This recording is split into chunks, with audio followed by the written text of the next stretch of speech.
Could you hear that sip? Absolutely. Good. I did it on purpose. Gurgling and sounding like scuba bubbles. Yes.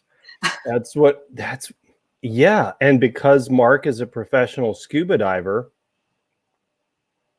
Professional. We'll call him that. Does he scuba dive? Yeah, we both do. I thought so. I knew I wasn't crazy, but I thought I knew that. Yeah, okay. Yeah, we're both divers. So in our crazy early morning conversations at conferences, then I remembered something. So, all right, we were just diving right into it there, and I didn't do an introduction. I didn't sing the theme song. And so... Sing the theme song. Get your guitar, sing the theme song. Yeah. Write it right now. It's way over there behind a bunch of stuff, so I'm not going to do it. Good afternoon, evening, morning in Australia, late night in Europe. And if you're in Asia, I have no idea what time it is. But hello, everyone. Welcome to Drinks with Dempsey, the single most informal, unplanned show on the internet today. I guess it's a show. I mean, this thing says broadcast. So welcome to my good friend, Chris Niles. It was funny because the other day when I was making the announcement for this, I was doing a little video and I kept calling you Christine, and I was like, I don't know. I'm just going to call her Christine because I can't remember if she's using a pen name or if she's writing in her, I knew it was something different, but it was Chris. So, and it's kind of funny because all my life I have refused to answer to Chris. But the main reason I'm using Chris, and this sounds goofy, but it fits on the cover of the book a lot better than Christine. Okay. So, hey, it works. It's just quicker. It's easier. And then, when I get emails and people say Chris versus Christine, I can tell whether it's somebody who knows me or not. So. But now the cat's out of the bag and everybody knows that's my test. There you go. Doreen says good morning. She's in Australia and it's 3.5 degrees Celsius there, which we don't know what that means. We'll trust you that it's cold, but we would have to add 0.75 plus 40 or something. I don't even know. I remember the equation to get there in Fahrenheit. Echo, what's 3.5 degrees in Fahrenheit?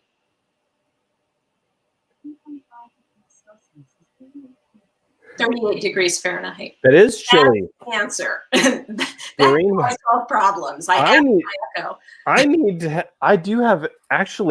an Echo Dot in a box up here, and I have one downstairs. Open it up. Well, I bought it at Christmas time because it was there was a stupid deal on them. It was almost like I was losing money if I didn't get it. And I was like, well, I could use it in my office and have music. I mean, I usually use headphones, but yeah, sure. Okay. And so I used the one downstairs. That is wizardry. Yeah, I have one in my office. Mark got me one for Christmas on the same you'd lose money if you didn't get it deal. It got me one for the kitchen. Use that one all the time.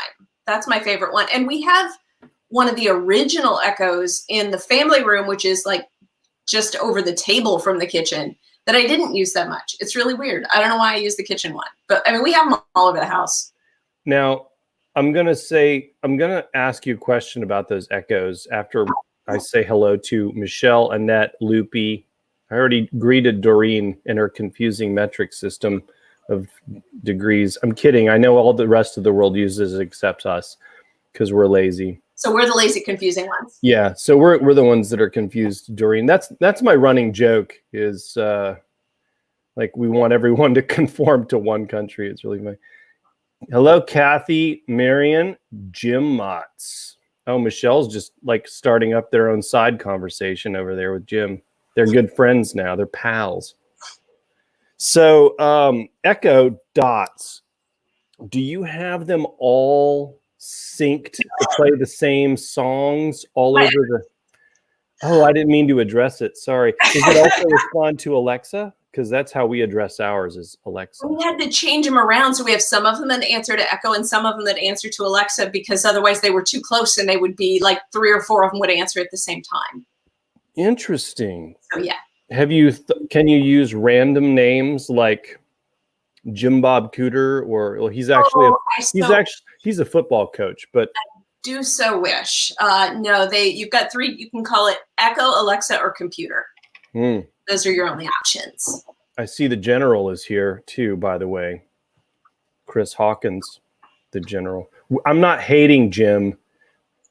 I'm glad to see this budding friendship that we could facilitate, unless you guys knew each other before. Hey, Emily. Hello, Mark Gibson from Brevard, North Carolina. I've been there. So tell everybody, we've just jumped right in talking about Echo Dot. Oh, I did it again. You're going to have to unplug that thing. I'm just kidding. Don't unplug it. I'll stop talking about it. The Amazon device that knows all of our thoughts and is going to go sentient. Device. Yeah. It's part of Skynet. Of course it is. But it also can tell me a quick Celsius to Fahrenheit conversion. So it's worth it. Mm-hmm. Totally worth giving up my privacy for that. It's totally worth it. Don't say computer. You set mine off. Sorry, Loopy. This is great. This is really funny. Anybody else have like sentient devices in their homes that are like, if I say the correct activation word, all of our devices are going to revolt against us at the same time. And you know what? Quite frankly, I think we have it coming. I think we do too. I mean, we're just about at extinction level. Yeah, I mean, at least here in America, like I know we've made a mess of everything, and we continue to do so. And it's everybody. It's not like this is not a political statement. This is everybody. We've screwed up everything. Like, we're at it. We're so good at screwing things up. What'd you say? So we are so good at screwing things up. Yeah, let's screw it. Let's give the machines a chance. Maybe they do have a better plan for us. Just put us in the Matrix. Just plug me in. Like, what's his face? The guy Cypher that just plug me back in. He's eating that big, thick, juicy stuff. Take a nap. I'm fine. Yeah. I mean, what's so terrible about that? You get to sleep all the time. You may have a job and be working, but if you know that you're not, like, or if they can make you like, I loved his comment, by the way. It was, yeah, I'd like to be someone important, like an actor. That's great. Actors are important. I'm laughing. They are now. They're keeping us entertained. That's true. And you know what else is keeping people entertained? Books. And you write books. Tell us what you write. I write adventure thrillers that are based in Key West, Florida, and tropical thrillers. And it's kind of like if Indiana Jones and Jimmy Buffett had a baby girl. That's my main character. I love that. That is a great elevator pitch. If Indiana Jones and Jimmy Buffett had a girl. Yeah. Wow. If they had a girl, that would be my Kate. That's pretty awesome. So I am a Jimmy Buffett fan. Good. Everyone should be. He and I disagree on the football teams we cheer for, but other than that, I'm all right with his lifestyle. Yeah, there's a lot to be said for it. Actually, the most recent book that I've got coming out on Monday, one of the lines is Kate's old boss is trying to get her to come back to work. And she's like, what? So I can make a bunch of money so that I can afford a 2-week vacation in the place where I live right now? No, thank you. Nice. She's like, I think I'm good. Thanks. Now, I'm not trying to get you into a situation where Jim Motts tries to stalk you, because I've seen Jim, parked outside of my house many times. And I just tell people he's my private security guard. But where in the world do you live? Well, I'm only going to reveal this if Jim agrees to be my private security guard. We don't need your actual address. We just Yeah, He said too late. I actually live in northeastern Indiana, which is a strange place for someone who writes tropical thrillers. But I grew up in Florida. My dad and stepmom lived in Florida. My mom and stepdad lived in northern Indiana. So I did a whole lot of bouncing back and forth when I was a kid. Mm-hmm. But I graduated high school in Dunedin, Florida, which is just north of Clearwater. Okay. And grew up in that area. There are things about old Florida. I went to Florida State for about a semester and a half before I decided that I was just way too not ready for taking college seriously. Okay. Lived in Tallahassee for about 3 years. You still a Seminole at heart? Good for you. Yep. Go Good Noles. for you. I have panic attacks when I see blue and orange together. I can't Good. handle theirs. So if anybody's really sorry. No, that's all right. I'm a Tennessee fan, so we have that in common. Like Florida State's my favorite Floridian collegiate team. Yeah, and I was there in the Deion Sanders years. Well, and the Falcons drafted him, so I was obviously a big fan. So one of my best friends ran cross country at Florida State during the 90s, and I still have to apologize for that 1 year because he was there when the Vols won the national championship against Florida State, and he's like, I hated Tennessee for a while, and I'm like, you almost took the scholarship in Knoxville. Like, it was between Florida State and Tennessee, and he's from Atlanta, so go figure on that. He's from Georgia. He said, Tallahassee really is in South Georgia. It's the panhandle of Florida is not Florida. We'll be there next week. Are you? Oh yeah. Cool. We're taking the camper to Navarre Beach. Normally we go to Rosemary and close to the Destin area, but we're going out a little farther west, a little more secluded. Oh, nice. And so we just actually we had to wait last minute, but so we're gonna do that because we want to take the camper somewhere and get away for a little while, and so yeah, it'll be nice. Really nice. We sold our camper a couple of years ago now because we just, as the kids got older, the girls got older, we weren't using it, and they were constantly gone, and it was a pain. It was a pop-up, so it was a pain to set up. But now we're starting to watch Airstream renovation things, and I'm following a whole bunch of Airstream. Awesome. Oh yeah, I would love to get into that. Well, my wife would love to get it. I would love the end product. Yeah. I'd love for her to do the work and then me just hook it up to the truck and go. Yeah, Mark's across the room waving at you. Yeah, he and I are birds of a feather. Yeah, and I like watching other people do all the work. I know. Aren't those YouTube channels great? Yeah. It's like, you go, girl. Ooh, I want that. It looks like a lot of work though. Can you just come here and I will watch you do that? Like, I want to supervise that. Yeah, exactly. That's it. So I figure, I'm just going to put out 20 more books and make piles of money and then pay somebody else to let me watch them renovate my Airstream. There you go. But my brother actually lived in Key West in an Airstream for 4 years. Nice. So yeah, he's kind of the inspiration for my main character because he's got that really fun life all the rest of us dream of. Oh yeah, like Kevin Tumlinson. Yeah, kind of. Just do what he wants and, cobble together. And his wife is a school teacher. Yeah. And they're actually planning on going on the road and doing the national park thing and staying in parks and all that. And she got offered a job teaching Spanish in Key West. And they're like, we'll go there for a year. We'll check it out. And 5 or 6 years later, now they're still there. And they finally bought a house and because she didn't have enough room in the Airstream for her shoes. But it's really, really nice down there. And their Airstream was gorgeous. They bought a 77 Excella, I think.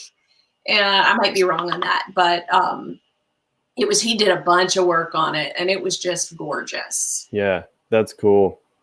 That's very cool. So my latest thing, before I say that, let me address more comments.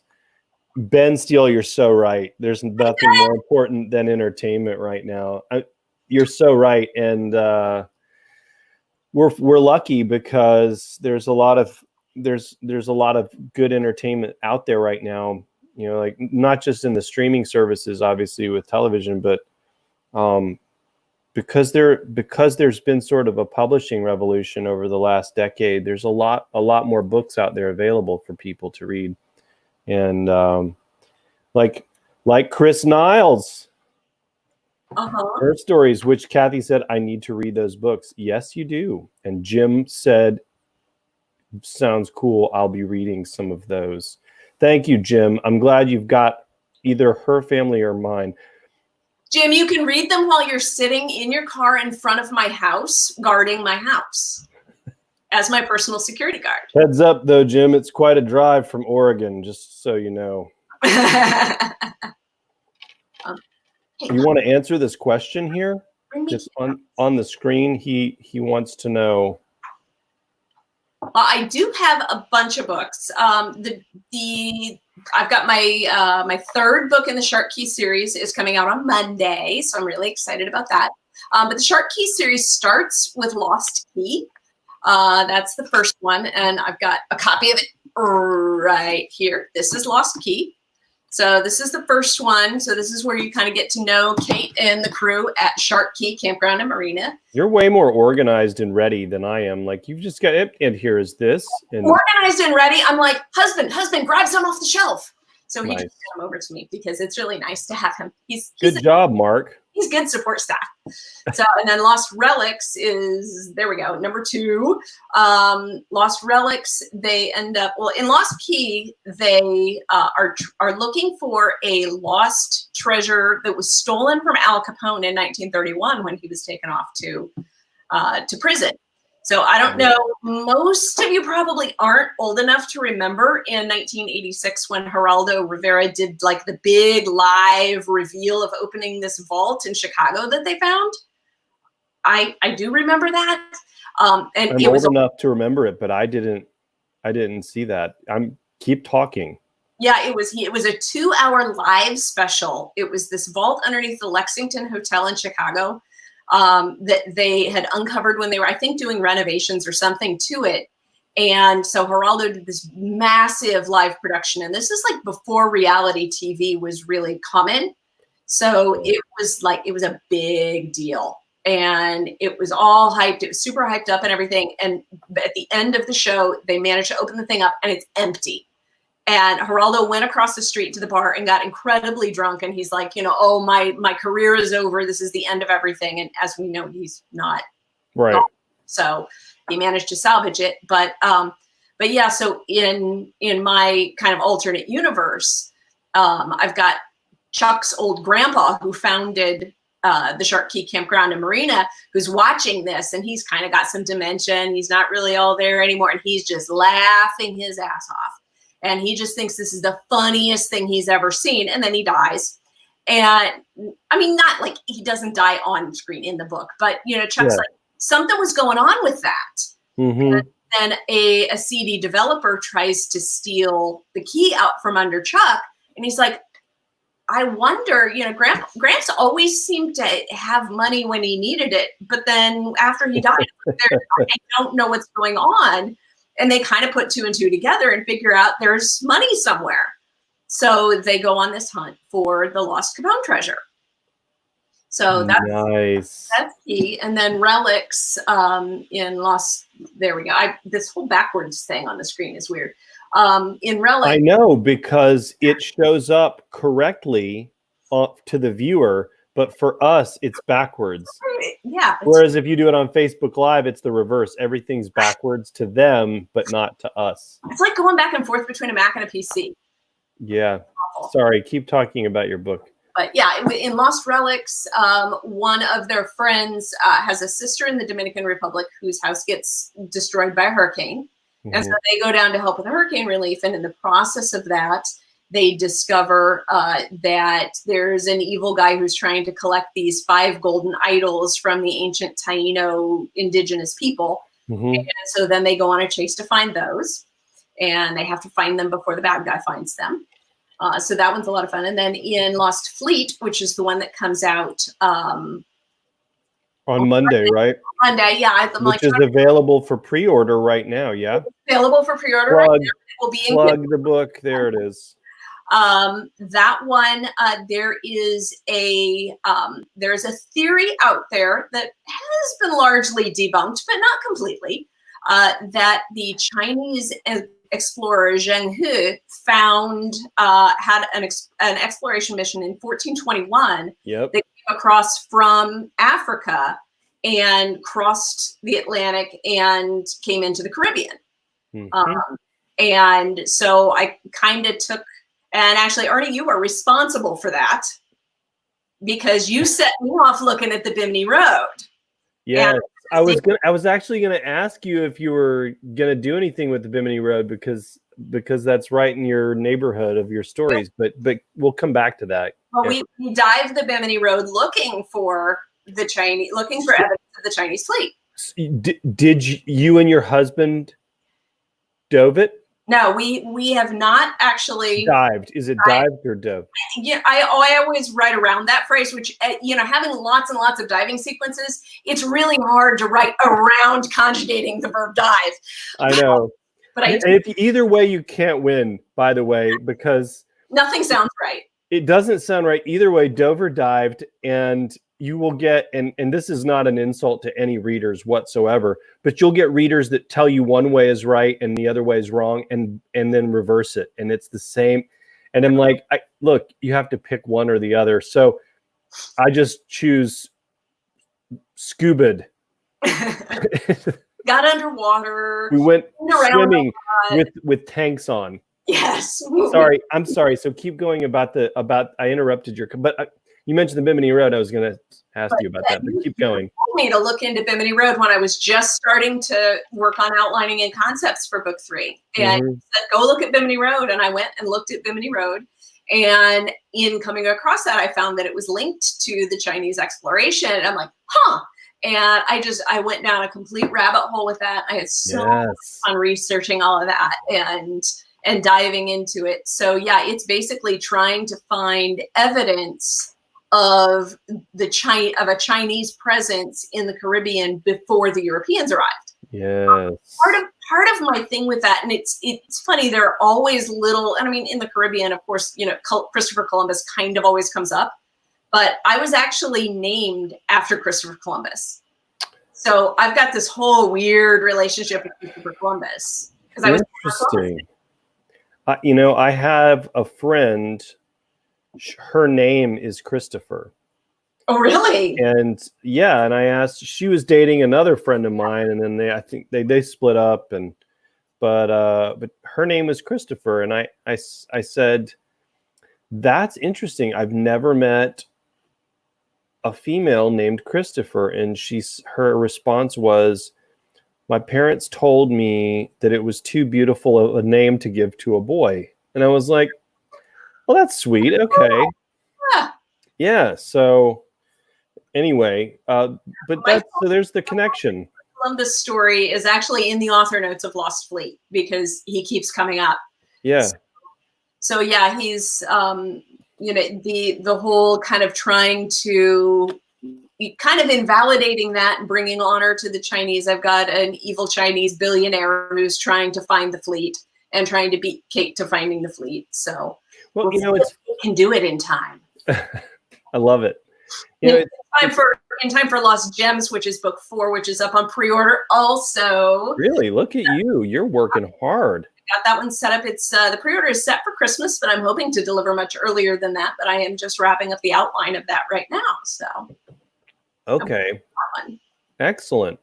So it's interesting you bring up the whole concept of who discovered America first or whatever, this hemisphere first, because to me that part isn't as important as getting the whole of history correct, right? Mm-hmm. Like, I don't really care who got here first. I just want to know all the cultures that did get here.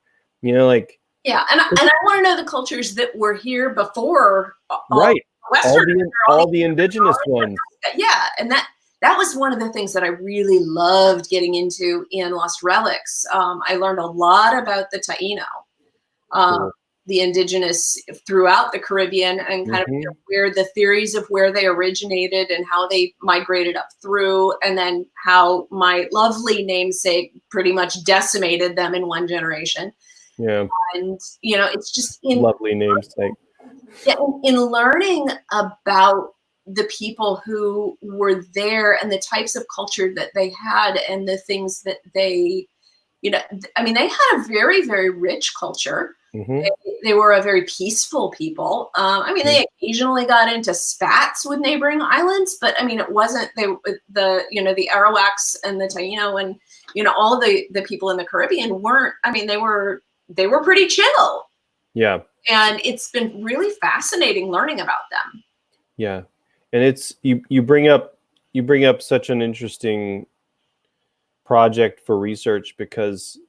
And it's funny too how we talk about discovered, right? Well, according to the other side of the world, discovered, yeah. But there were so many people already here.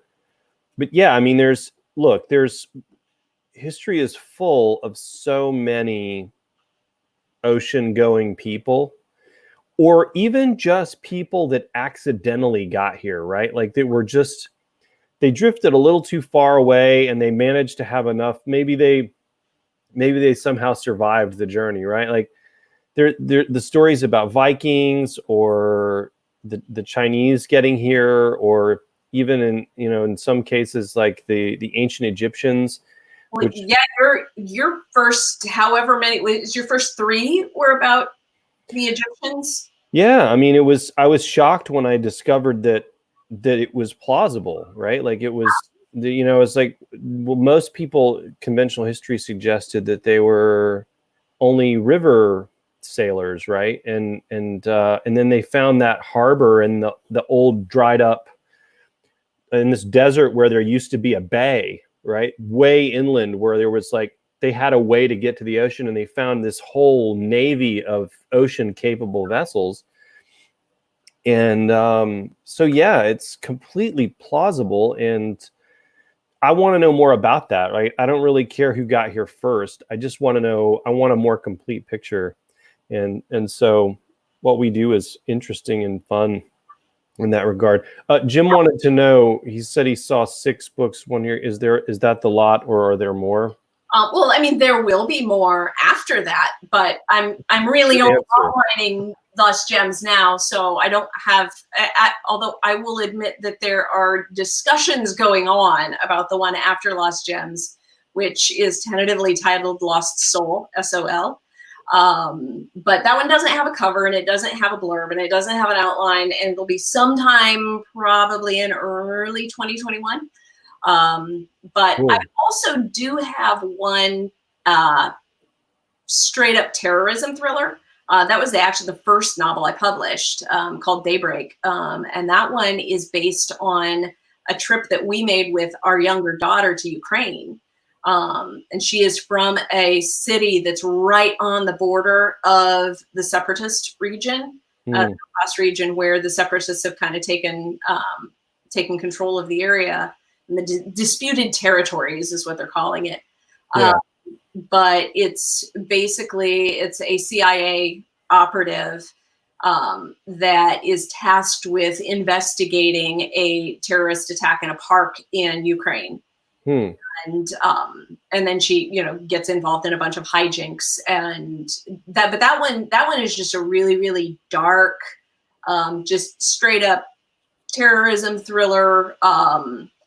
And when I got to the end of it, I wrote that in 2016. And as I got to the end of it, the world started changing a little bit, and it felt very heavy for the time. Yeah. And my heart needed something a little bit lighter. And that's why I moved to the Caribbean.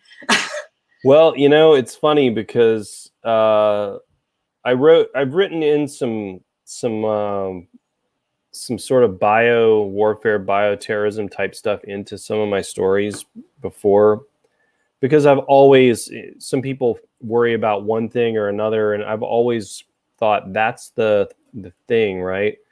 And then this whole COVID stuff's been happening, and like I've been getting emails lately from readers about different, I guess it's one book specifically, not more than maybe one other one, but like I'm reading this and it's really eerie.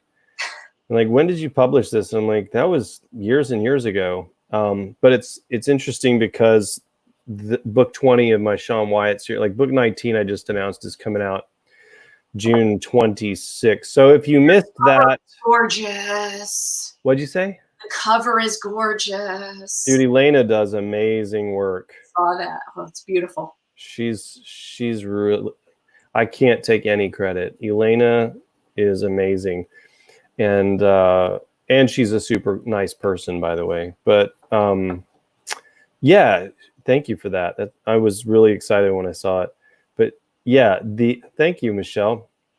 But yeah, June 26th, it'll be coming out, and there are no pre-order links yet because I am going to wait until next week to put those up. But yeah, the book 20, the one after that, is actually is going to be a really big story, and this was a big story, but it's going to be there is going to be an element of that whole bio warfare, and it's going to be looming pretty heavy over, and it's crazy that all this stuff's been happening now because I've been planning that book for over a year. Like I've been planning it. And it's crazy too, because I never have titles in mind, but this one's called the Milestone Protocol. Mm. And I don't usually know the title until it's already like with the editor and I've sent it to him. And I'm like, by the way, this is what we're calling it. I finally thought of it. Like it hit me. Mm-hmm. Or like when I save the files, it's like, this was Sean Wyatt 18 or Sean Wyatt 19 or whatever. Yeah, so Kate 1, Kate 2, Kate 3. Yeah. But the Milestone Protocol is book 20, and for a little while I was like, I don't know if I should write that right now because of. But then I got to thinking, I was like, it's an out there kind of conspiracy theory. It's really, really deep, but it's also plausible. Like there's a high level of very dark plausibility to it. And with every headline that comes around every single day, and I don't really watch the news, but I get on the Google app to search for things, and it just smacks me in the face with news. And I'm like, how research would be affected by that. It's like, yeah. I try to stay away from the news too, because it's like I'm a high stability person. It's like I need a lot of stability in life, and when things are off kilter, I really, really struggle to be creative and to function. Yeah. And so with I was in the first few weeks of all of this, I was just I was doom scrolling, and constantly. Was your anxiety really high? Oh, super, super high. I wasn't sleeping at all, and I mean now I'm sleeping thanks to Tylenol PM.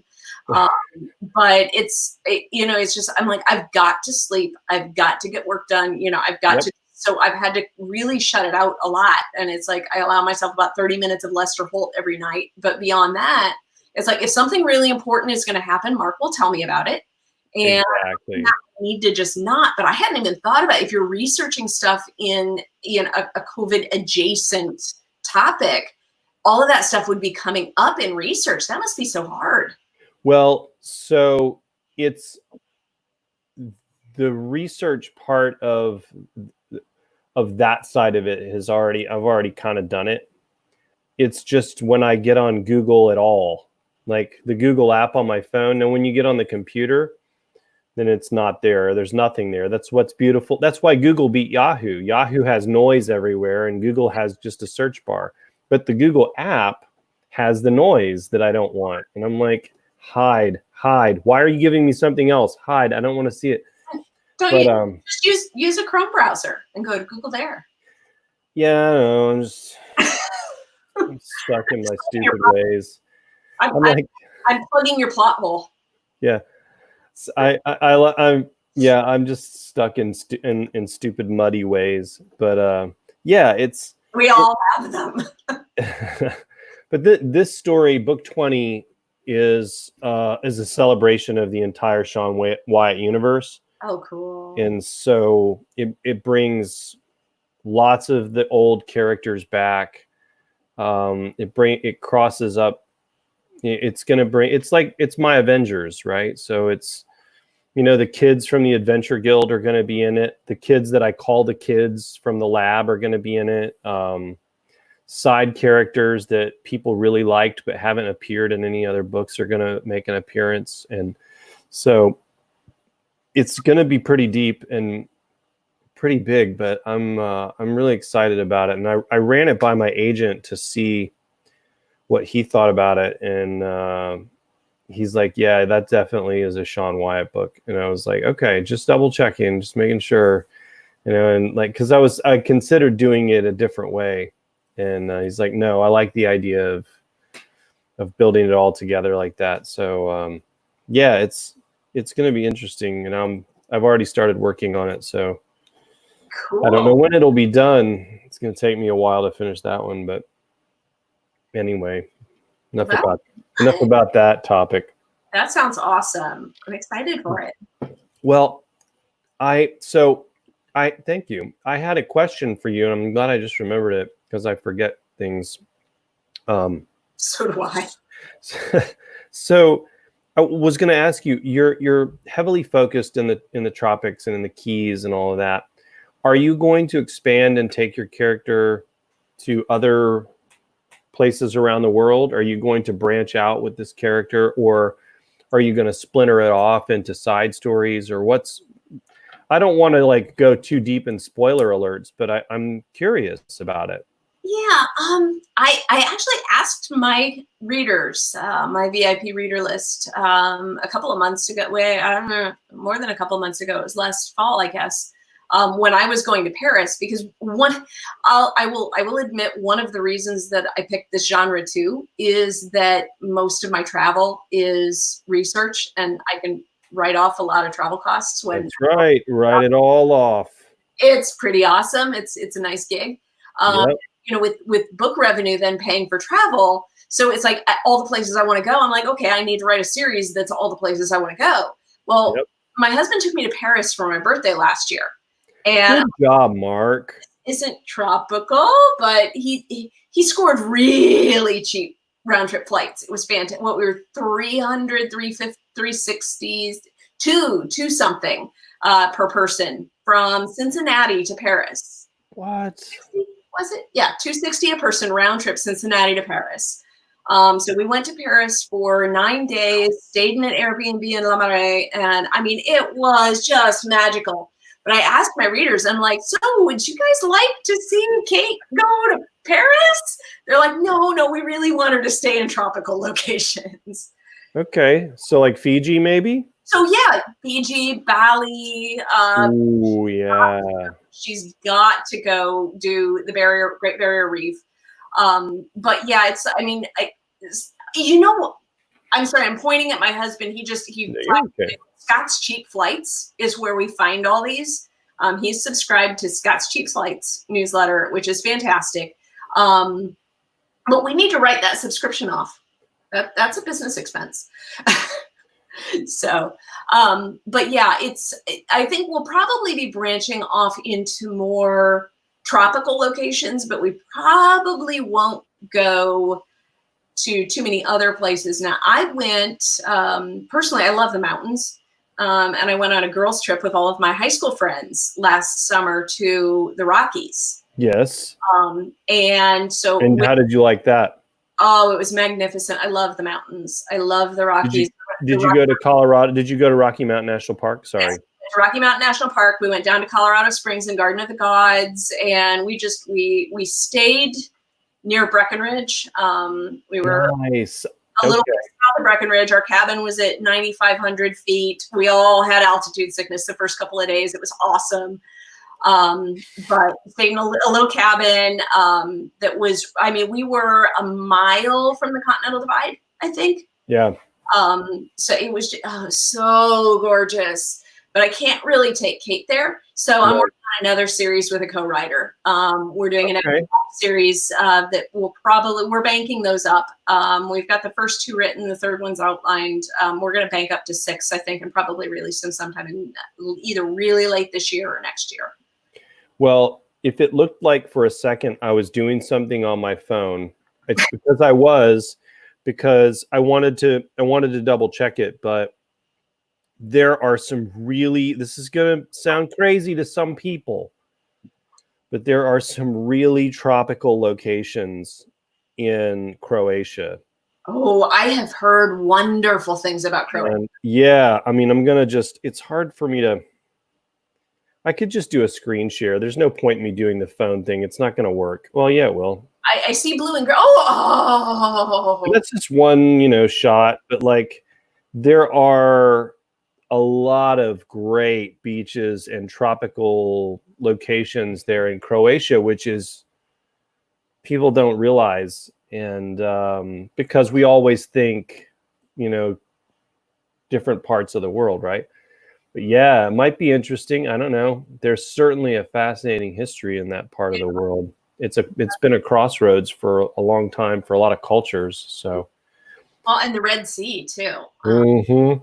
I mean, we went when we were in St. Croix in March. We were actually in St. Croix when everything fell apart. We had left. I was sitting in the Atlanta airport waiting for our flight to St. Croix when the first day of the market tanking and then them starting to announce shutdowns. And so all of that is going on while we're sitting on a mountain in St. Croix. Yeah. And I mean, we were mostly blissfully ignorant other than what we're seeing on Facebook. And we're like, okay, yeah, we're just not going to look. Yeah. And then on Friday of that week, St. Croix canceled their St. Patrick's Day parade. Yeah. But we went diving a couple of times. And oh, you dived? Yeah. We went diving. Ben said you swam. We swam. Yeah, we went diving. We dove the Frederiksted Pier a couple of times, and then we dove the Cane Bay Wall, which is on the north edge of St. Croix. And there's a deep trench in between St. Croix and St. Thomas, which are the U.S. Virgin Islands. Mm-hmm. And so we dove the wall there. And but our diving instructor, the dive guide that we went with, is planning on going diving the Red Sea this summer, I think. And she takes the most amazing photographs. Her underwater photography just is to die for. Do you ever think, by the way, Marion said American Samoa, and look at the picture of them in their gear. Oh, Marion. Do you ever, this is just a random thing I think about sometimes around any body of water, like if I'm down by the Tennessee River or if I am, in the Mediterranean, like when I was over in Greece back in the fall or wherever, which I say if I've been there one time. It's not, when I'm in my house there and in Greece. You were in Greece right before I saw you at NINC, right? Yeah, like. Have you been back for like a day? The day before, like I was back here for a day, maybe. Yeah, because I remember I ran into you in the lobby and you were like super jet lagged. I was exhausted. It wasn't just that. It was yeah, I mean it was partly the jet lag, but it was mostly just travel exhaustion, right? Like you just on a plane for 10 hours and then turn around and get on another one and go to Florida. Yeah, and then I came down with like some sort of weird illness while I was there. It was like I just couldn't even talk. Like my voice left, and remember that? Like I couldn't even talk like the second day. Yeah, I forgot about that because your voice was back by the end when the ninjas attacked me. It was coming back, yeah. But it was unfortunate because I was up late that night, the first night there, talking too much, and that's what happens when I talk too much. Like if I go to a football tailgate and I'm talking for 3 hours and then go to the game for 3 hours, I have no voice. But what I was going to ask you was when I'm near bodies of water like that, or especially like the Red Sea, right? I've never been there, but like stuff like that. Do you wonder? This is not an open-ended question, but I could make it open-ended. But do you wonder, like, what kind of artifacts are just strewn all over the floor of that body of water? Oh, I mean, because like here, we're in Civil War country where a lot of, like a big segment of the battles occurred here in Chattanooga, like really important battles. And And people have pulled cannonballs out of the river, and no, it's hard down in the bottom. Like there's so much sediment and pollution that the visibility is really nearly impossible now. But do you think about stuff like that? Like, Yeah, I mean, I know I do. Yeah, I mean, I think about what's been here. I think a lot more about who has walked here before me. Yes, I do the same thing. 4,000 years ago, who was here? Yes. And kind of what was their life like? And I love thinking about, it's like we think about history as very sanitized and very, it's words on a paper. Yeah. And I mean, I remember my U.S. history teacher in 11th grade I found it so boring. He'd make us read all these academic articles and it was just, I would fall asleep and it was awful. And then as I've gotten older and just started, watching Ken Burns documentaries and going, I think actually it was when I went to the Gettysburg Museum for the first time. Yeah. That one really lit a spark for me because it humanized right. War. And because there were so many just human artifacts of, it wasn't even just, okay, this is the gun and this is the uniform. This is a matchbook, or, here's I'm trying to think of things that were there, but they were just personal items that belonged to these guys. And, looking back at just our short history in the US, we're only 250 years old now, maybe. Yep. Yeah, almost 250 years, which I mean, in the grand scheme of things, is not that long. Yeah. And it's like you go to Europe and you go, we've spent some time in Eastern Europe and, to kind of touristing in Europe, and down in the Caribbean, you start thinking about the indigenous people. And I mean, here you think about the indigenous people, and it's like, think about the people who were here 2,000 years ago, and their lives were in color. They were not these little black and white pencil drawings that you saw in the history books. It's like they saw the same leaves coming up on the trees that I'm seeing. Great statement. They breathed the air. And when I think about every breath I take in probably contains one molecule of the same air that Jesus breathed. It's like you start thinking about history in that way and the interconnectedness. And these are people we get, 3 or 4 seconds out of their lives, but they lived an entire life of experiencing just like us. That makes me so happy to hear you say all those words, because I think all of the exact same things. I really do. Like when I was in Greece, I was looking at the wall. There are these thousands of years old walls just all over the place. And they don't think anything of it, right? But I asked somebody, I was like, what's with all these walls? And one person was like, I don't know what you're talking about. And I'm like, the stacked stone walls that are like, some of them were on mountain slopes that were this steep. And so finally somebody told me, oh, those are property markers. And I was like, from when? And they're like, oh, couple thousand years ago. And I'm like, no big deal. But what you said is so true. And I feel it whenever I'm in Washington, D.C., I feel it. Whenever I'm in Boston or Charleston, really, like you said, our history is short here, but the historic places, but even, going to cathedrals in Germany, right? Or like places like that. Rome.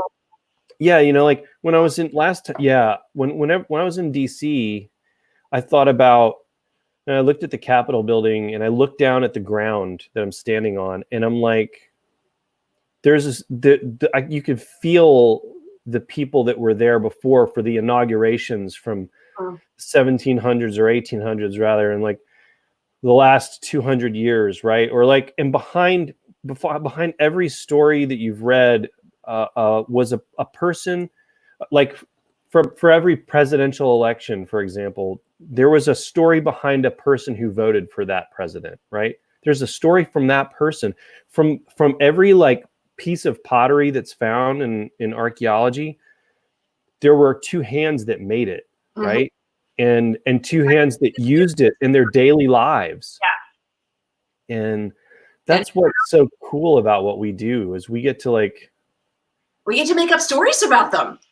We Yeah. get to imagine what their lives were like. We get to fill in that dash, right? Because there was a movie or a show I saw once where they said that, like they said, it all happens inside of that dash. Like everything that you do is all in that little dash. And there's been billions of dashes we don't know anything about. And I just think that's so fascinating. And I'm so glad to hear you describe it the way you did. And it's way more eloquent than the way that I've thought about it. But like, I've thought the exact same thing. Like I'll be sitting out sometimes when I sit outside on the porch at night and I look up at the stars, I'm like, you know, those 300 guys at the Battle of Thermopylae, like they sat under these same stars and, you know, for the last time, right? Like they were there, and King Leonidas, you know, was probably sitting around a fire with his 299 soldiers, you know, talking about whatever they were talking about, and they were under the same exact stars, breathing the same air. And it's history's a part of us in a very literal way, you know? Yeah. Yeah. And it's heavy, right? I love that you just took a big, deep breath. And going, I mean, we went to Rome in 2016, and it was very similar, I think, to what you felt in Athens. It was just, there was history everywhere. And I mean, we stayed in the city, and that's one of the things is like, I will spend more to be within walking distance of everything. Right. It's like we go really, really cheap on the flights, and then we'll stay. We always do Airbnbs, and we took our younger daughter. It was to celebrate her getting her associate's degree. And so we took her back to Ukraine for a week, and then to Rome for a week after that. And the week in Rome, or 9 days in Rome, I guess we did. We were, a 10-minute walk from the Pantheon. We were like a 20-minute walk from the Colosseum, and it's just walking around. It's funny because we walked and we took buses a little bit, but we walked everywhere. Had a 26,000 step day on my Fitbit. Yes. But they were saying they don't have subways in Rome because every time they try to dig, they dig up a new archaeological site. Yep. And they're acting like it's like some kind of, pesky nuisance. Mm-hmm. And you've got to be kidding. This amount of history in these places where people lived. We kind of stumbled into a really neat exhibit. It was an ancient home that they had found when they were, I think, digging for a parking garage, and had to scrap the parking garage project. And they had used a whole bunch of projection. They had it all open, and then really thick plexiglass, floors that you could walk through, so you could see all through it, and you're walking kind of through the center of it. And then they would project onto it what the room probably looked like during that time. So they reconstructed the walls and put, tables and pottery and things like that in it, and talked a lot about the daily life. And it was just captivating. Yep. It was, it was just, it's like, these were people, and this was a society, and walking through the, coming down through the forum and all of, and it was so stunning. It was just, I was breathless. And thankfully Mark was taking pictures of everything. So now I go back, because I absorb it all.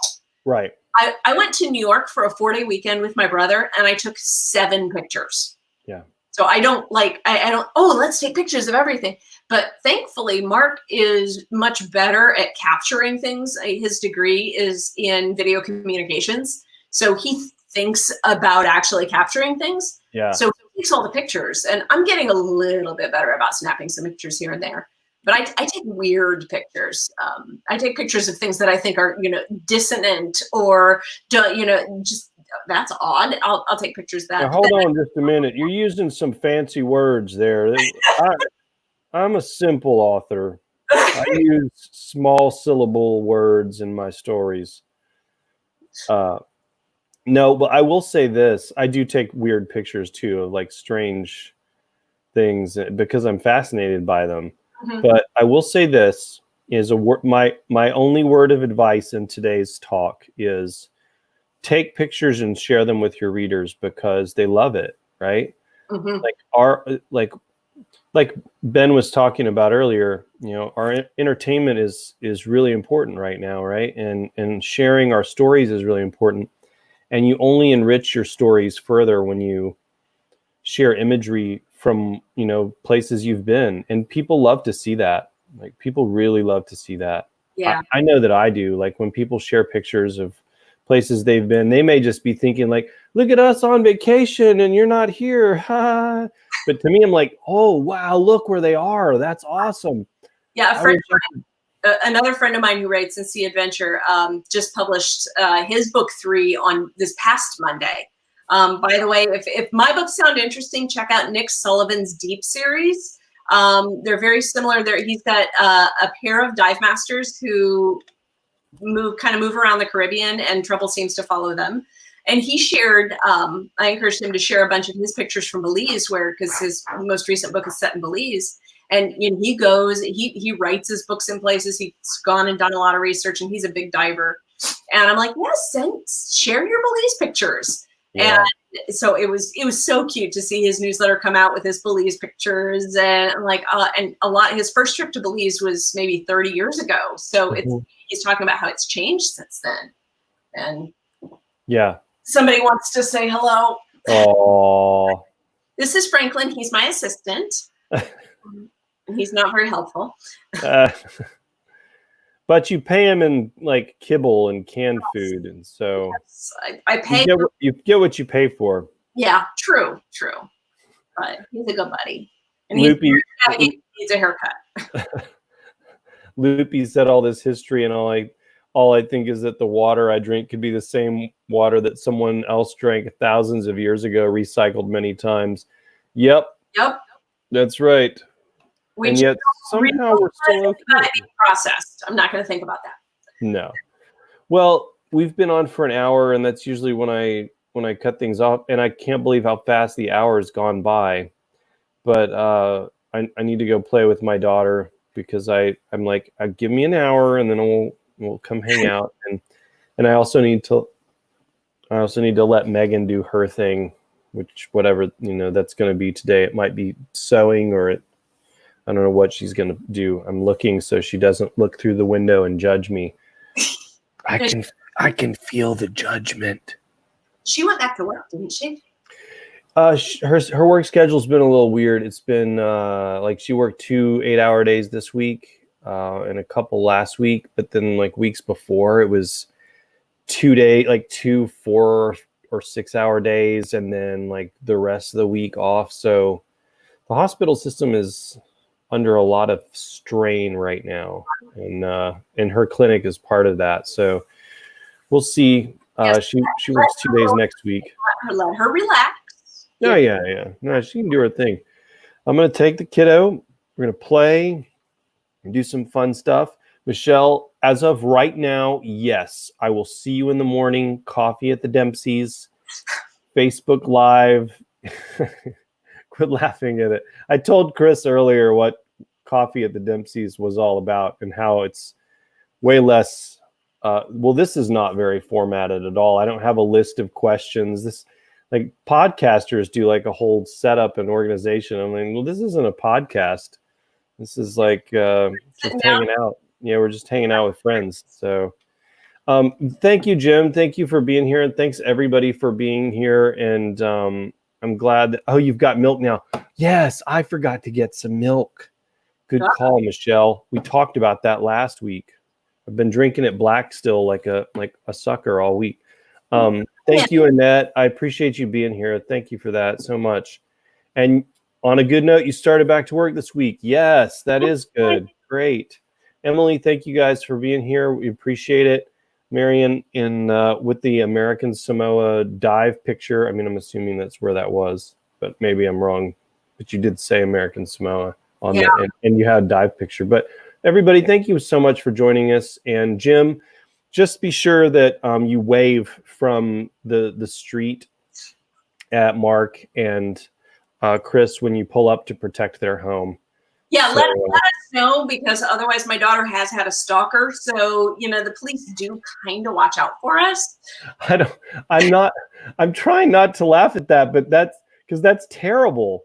That's awful. And now I feel terrible for cracking the joke. But at the same time, I'm like, no, we have to have a sense of but I'm picturing Jim doing it, like being at your place, and now he's getting arrested. Yeah, just wave to us, Jim. It's okay. Well, thank you, Heather, for being here, and Kathy, thank you so much. And tell them really quick, again, one more time, the name of your book, where they can get it, and the new one, and Lost Key is book 1. okay. Lost Relics is book 2. Lost Fleet is book Lost Fleet. I can't even remember that. Yeah, Lost Fleet is the one that releases on Monday. Cool. And you can get them all at Amazon, and they are in Kindle Unlimited. So if you're a Kindle Unlimited user, you can read them for free. Nice. And if they're not, if there's like a person that uses Nook or Kobo and they email you, would you send them a file? Absolutely. I'm not like trying to put you on the spot, but I have review copies available. That's what I do too. So I think that's a cool thing to do. So I appreciate that. Yeah, for anybody who's, because I think, like you've said before too, there are some people that have a philosophical objection to Amazon. Yeah, no, I get it. I have kind of a love-hate relationship with them, because without them my career wouldn't exist. But I also some of the things they do aren't exactly kind. So for people who have an issue with that, or who just plain don't get the tech, then I will accommodate for that. So you hear that, guys? Very cool. .com. What'd you say? Chris at chrisnilesbooks.com. Chris at chrisnilesbooks.com. So thank you, Chris, for joining us. Loopy, the name of the dog, I think she said, was Franklin. Franklin. This is Franklin. Excellent. And y'all have a safe weekend and a good time. And I will see you guys tomorrow morning, 7:30, 8-ish for coffee at the Dempsey's. That time frame is always fluid depending on how deep I go into sleeping in tomorrow morning. So, but I will have coffee, and you will watch me drinking it. So as wonderful as that sounds, I will see you guys tomorrow morning. William, you're here. I was wondering. I was like, you know what, William? Well, I don't see William yet. He should be here. But yes. This has been recorded, so if you've missed it or whatever, you can go back and watch it. And quite frankly, if you're just hopping on or you see this later on, you should watch this entire talk, because it's been a wonderful insight into the mind of Chris Niles and the beautiful way that she sees history and telling stories about it. So thank you all for joining us. Chris, thank you. And stick around for a second. I'll see you back in the studio. Thanks, everybody. It's been great.